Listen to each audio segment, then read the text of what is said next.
옛날 옛적 깊고 푸른 바다 속에는 인어들의 신비로운 왕국이 존재했어요. 이곳은 인간의 발길이 미치지 않는 환상적인 세계였답니다. 그 왕국에서 특히 아름다운 목소리를 지닌 인어가 있었는데 그녀의 이름은 아리엘이었어요. 호기심이 가득한 아리엘은 언제나 인간 세계에 대한 동경으로 가득 차 있었죠. 바다의 왕인 트리톤은 딸 아리엘이 인간 세계에 가까이 가지 않도록 항상 경고했지만 아리엘은 아버지의 말에 귀 기울이지 않았어요. 그녀는 비밀스럽게 수면 위로 올라가 밤하늘의 달빛 아래에서 인간의 배를 주목했습니다. 그러던 어느 날 아리엘은 폭풍우 속에서 난파되는 배를 발견하게 되었어요. 그 배에서 젊고 용감한 왕자가 물속으로 떨어지는 모습을 보자 아리엘은 즉시 그를 구하기 위해 다이빙했답니다. 아리엘은 왕자를 안전하게 해변으로 데려다 주었어요. 왕자는 아리엘의 아름다운 노랫소리를 잠시 듣고 정신이 들었지만 그녀의 모습은 기억하지 못했죠. 아리엘은 불행히도 자신이 한 행동으로 인해 왕자에게 사랑에 빠지고 말았고 인간 세계에 대한 갈망은 더욱 커져갔어요. 그런 아리엘을 지켜보던 바다 마녀 우르술라는 그녀의 마음속을 꿰뚫어 보았고 거래를 제안했어요. 아리엘은 우르술라의 음산한 소굴에 들어갔고 그곳에서 우르술라가 인간이 되는 대가로 아리엘의 목소리를 요구하며 말해요. 내일 해가 떠오르면 다시 1년이 지날 때까지 너를 도울 수가 없으니까 말이야. 물약을 만들어 줄 테니 그걸 가지고 해가 떠오르기 전에 육지로 나가야만 한다. 그곳에서 물약을 마셔라. 그러면 내 꼬리가 떨어져 나갈 것이다. 인간들이 가지고 있는 다리가 되는 것이지. 날카로운 칼날이 내 몸을 뚫고 들어가듯이 몹시 아프겠지만 사람들이 내 모습을 보면 세상에서 가장 아름다운 소녀라고 할 게 틀림없어. 이 모든 것을 참겠다면 너를 도와주마. 인어공주는 왕자와의 불멸의 사랑을 생각하며 떨리는 목소리로 말했어요. 그렇게 하겠어요. 그렇지만 잘 생각해봐. 그러자 마녀는 차가운 미소를 지으며 대답했어요. 인간의 몸을 손에 넣으면 다시는 인어로 돌아갈 수 없어. 내 언니들이나 아버지가 있는 왕국으로는 결코 돌아갈 수 없지. 그리고 왕자가 너를 진정으로 사랑하지 않는다면 내가 원하는 영혼도 얻을 수 없을 거야. 결국 너의 심장은 쪼개지고 물속의 거품으로 사라지게 될 거란다. 인어공주는 결단을 내렸지만 떨림을 감추지 못했어요. 하지만 내 요구도 들어줘야 해. 마녀가 말했다. 너는 이곳에서 가장 아름다운 목소리를 가지고 있지. 그 목소리로 왕자를 유혹할 수 있을 거라고 생각하겠지? 하지만 그 목소리는 내게 대가로 줘야 해. 내가 그것으로 마법의 물약을 만들어야 하니까. 그렇다면 내가 내 목소리를 잃으면 나는 무엇을 얻는 거죠? 인어공주가 여전히 의문을 품고 물어봤어요. 아름다운 모습과 경쾌한 걸음걸이를 얻게 될 거야. 여전히 그럴 용기가 있니? 내 작은 혀를 내밀어봐. 조심히 잘라야 하니까. 마녀는 그 순간 인어공주의 혀를 쳤고 그것은 간단히 잘려나갔어요.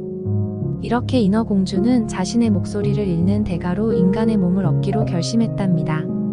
두려움 속에서도 사랑을 향한 갈망이 그녀를 이끌었어요. 우르술라는 마법의 주문을 걸기 시작했어요. 그 결과 아리엘은 목소리를 잃고 대신 두 다리를 얻게 되었어요. 아리엘이 인간 세계에서 왕자를 다시 만났을 때 그녀는 말을 할 수 없었지만 진심 어린 눈빛과 미소로 그의 마음에 다가갔어요. 시간은 흐르고 아리엘은 계약의 기한이 다가오고 있다는 것을 알게 되었답니다. 그러던 중 아리엘의 친구들이 그녀를 구하기 위해 힘을 모으기로 결심했어요. 노란색과 파란색 줄무늬를 가진 작은 열대어 프라운더는 왕자에게 아리엘의 이야기를 전하기 위해 분주히 움직였고 아리엘의 친구 세바스찬은 빨간 크레개로 무도회에서 아리엘의 목소리를 불러일으키는 계획을 세웠어요. 갈매기 스커틀은 하얀 갈매기로 하늘에서 왕자에게 아리엘의 진실을 알리기 위해 날아다녔죠. 인어공주를 환영하는 무도회가 열렸습니다. 비단과 황금으로 치장한 시녀들이 나와 노래를 불렀습니다.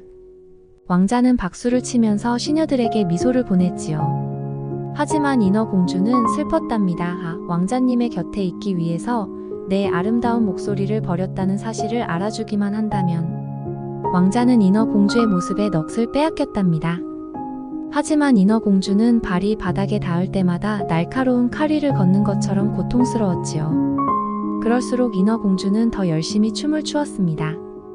왕자님, 나를 가장 사랑할 순 없나요? 왕자가 인어 공주의 이마에 입 맞출 때면 그녀의 두 눈은 이렇게 묻는 것 같았습니다. 그래.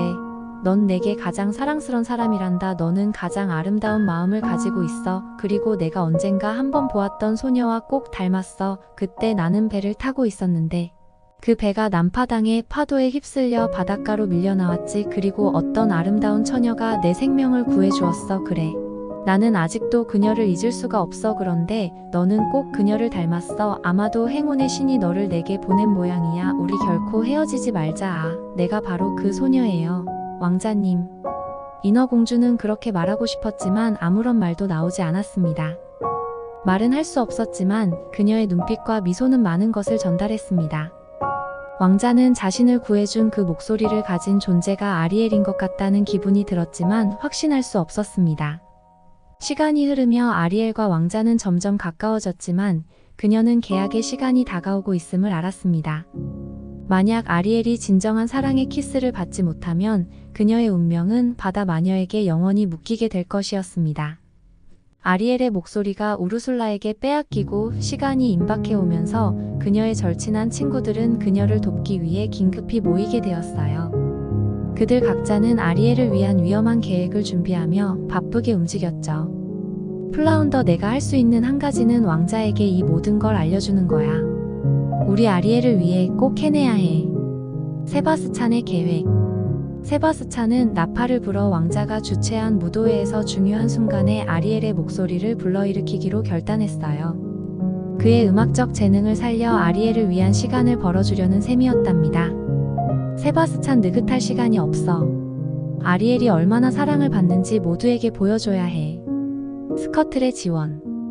갈매기 스커틀은 하늘로 날아올라 왕자의 성 주위를 선회하며 그에게 간간히 도착해 아리엘의 진실을 알리는 메시지를 전했어요. 그의 독특한 방법으로 중요한 마법의 순간들을 왕자에게 알리고자 했어요. 스커틀, 이봐, 왕자님.